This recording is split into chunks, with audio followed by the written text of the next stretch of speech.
So today is Purim, the Feast of Purim, which is about uh, the salvation of the Jews because of Queen Esther and her uncle Mordecai in the midst of the ruling Persian kingdom and how they defeat the enemy, Haman the Agagite. And this evening, there's going to be a blood moon. In recent years, anytime there's been a blood moon, there is always found on a Jewish holiday. Usually it's either Sukkot, which is the Feast of Tabernacles, or during Pesach, also known as Passover or Easter.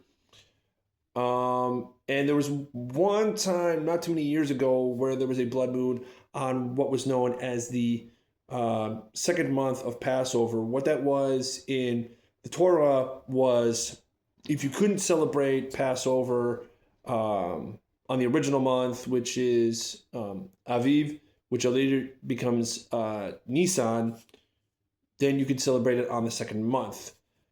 And so there was a blood moon on one such occasion not too many years ago. There were four of them in 2015 and 2016, all of them on Jewish high holy days, either Passover or Feast of Tabernacles.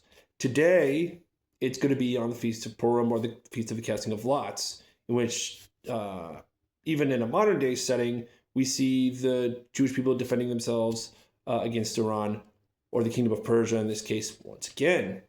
It's just in modern times, which is an interesting coincidence when you think about it. Now, mind you, even though Joel the prophet, the book of Joel the prophet, speaks of signs in the heavens and what have you, and how the sun will not give its light and the moon will be turned to blood, when asked to perform a sign himself, Jesus said, "A sign will not be given this wicked generation except for the sign of Jonah." Nonetheless, he tells his disciples that in Matthew 24 and 25, that there will be signs in the heavens and there will be famine and vapor and earthquakes and wars and rumors of wars and what have you. But the end is not yet. But these are just the beginning of pains or the birth pains that are coming before the end.